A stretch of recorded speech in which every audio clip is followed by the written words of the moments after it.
It's Angie Rupert, founder of Rupert Law Group. We handle exclusively E2 and E1 visas. So no matter what treaty country you're from or in what state you want to live, we can help.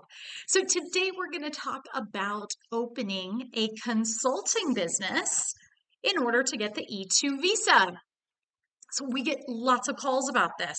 This is really an area that a lot of people are interested in. We've had real estate consulting, we've had IT consulting, we've had, geez, you name it, marketing, tons of marketing consulting businesses. So you name it, we've probably handled something like it.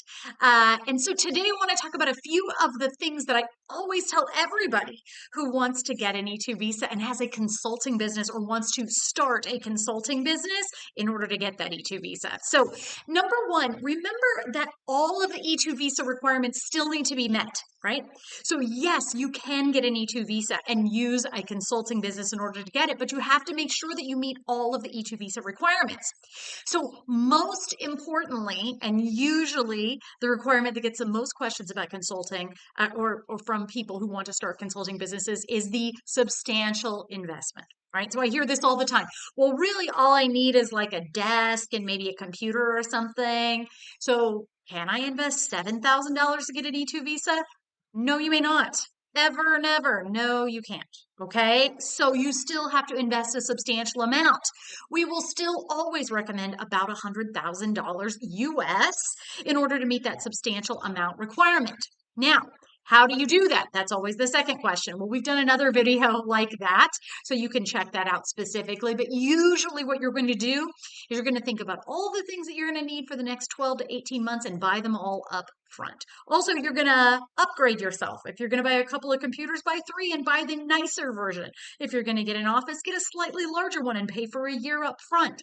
Things like that. So you still have to meet that substantial investment requirement. You may not invest $30,000 and get an E2 visa. Absolutely not. You will likely not be able to invest $50,000 and get an E2 visa. Miracles do happen. And as you know, there is no specific amount written anywhere, but we always recommend about $100,000 US, even for consulting businesses. So always keep that in mind. Number 2, it's really important to establish ties to the United States if you're going to be running a consulting business. Otherwise, when you go to that interview, they may say, well, you could probably just run this from your home country. Why do you need to be in the US? Right? We do not want that question to come up to your interview. Okay. So we really work on establishing your ties to the US. In other words, talking to the consular officer or showing them through the evidence that you need to be physically present in the United States to run this business successfully from the United States. So how do we do that? Definitely having an office space, a physical office space is going to be really crucial for that. Probably having maybe an employee or 2, maybe having a lot of vendors, that type of thing, clients, all of those things in the United States will be helpful as well. A lot of it's going to depend on the business, the type of consulting, right? And where all your clients are located and what it is that they are looking for, or the services that you're providing. But really, we want to make sure that as part of the application, we can show you need to be here. You cannot be running this from another country and make it as successful as you want to make it. Okay.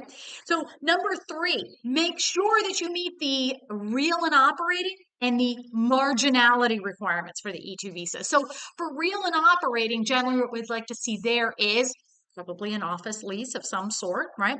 And also that you have customers or clients. So generally speaking, we require, or we highly recommend, that you have at least 2 signed contracts or letters of intent with clients or customers in the United States at the time of application. Okay. Now, always keep in mind, you cannot work until you get this visa or contracts that are happening in the future. Okay. Something like that. Or if you already have US employees, then you can probably have real and current contracts as long as those U.S. employees are actually handling the work. Okay, we'll walk you through all of that. Don't worry about that. But for now, no, you will likely need 2 customers or clients at the time of application, not when you start working with us, but at the time of application, okay, it's one of the last steps in our process, and we'll walk you through all of that, but just keep that in mind.